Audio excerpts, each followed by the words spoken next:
VAT payable or refundable is VAT output minus VAT input.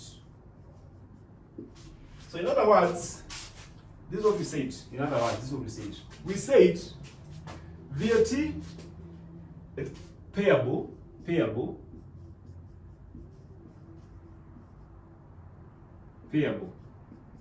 This is where the output is greater than the input. Whereas VAT refundable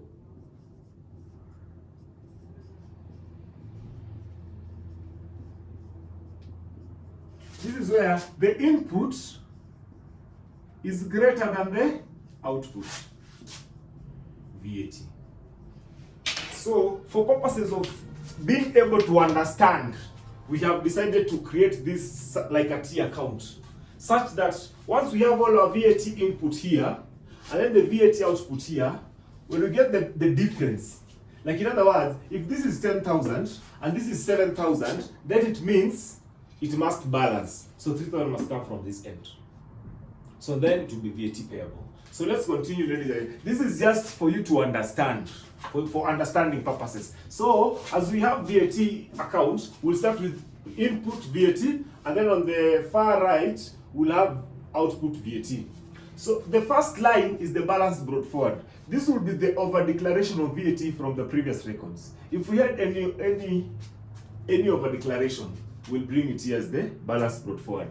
Then the next bit will be the VAT on the purchases. So all the purchases, as long as they are vatable, we are going to put them here. As long as all of them are standard, as long as the rate is either standard or is zero rated, we are going to put it here. As long as it is, let us assume the purchases are from somebody who is not registered on VAT, we will still put it here, but now it will be nil. Do you understand? Let's continue. Then the next bit is VAT on bad debts. Bad debts means this is something that was sold. In the previous period, we had sold it. It was out of sales. So now, what do we decide? We decide to write it off as VAT on bad debts. So we try to balance what happened on the previous time. So we're going to have it here.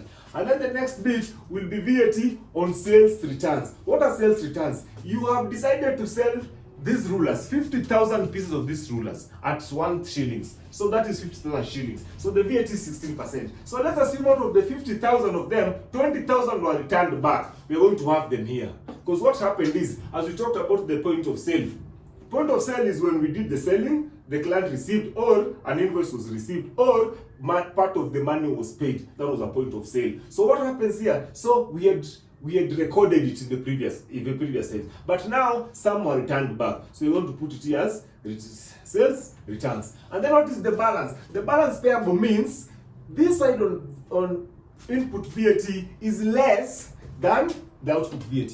So if this output VAT is more, then it means the difference will be VAT payable. This is what we need to have here.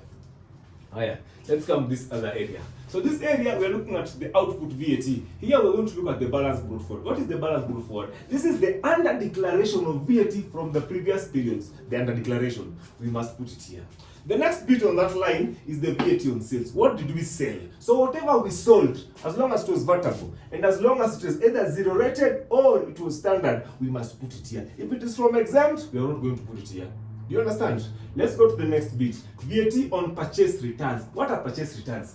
So when we did purchasing here, we had our input VAT, where we paid the VAT. But now what happens on this other area? We returned some things that we had bought. So what happens? We must dispense it out. We must get it out because we had done what? We have returned what we had purchased. And then what is the balance? The balance with the VAT refundable. Like in other words, this balance will only come when the input is more than the output. That is one. You can also decide to look at this from another perspective. You can decide to ignore this. You can decide to ignore, you see this? We can decide to ignore this area. You can decide to ignore this, and we also ignore this. So once we ignore this, what happens is, ladies and gentlemen, is the total here the total here on input. Sorry about it.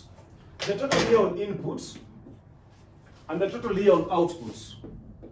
We get the difference. So once we get the difference here, once we get the difference on VAT output and input, so if the payable, if this output becomes more than this input, then it will be a VAT payable, which is supposed to be here. But in the event that this becomes less than this, it will be refundable. Do you understand?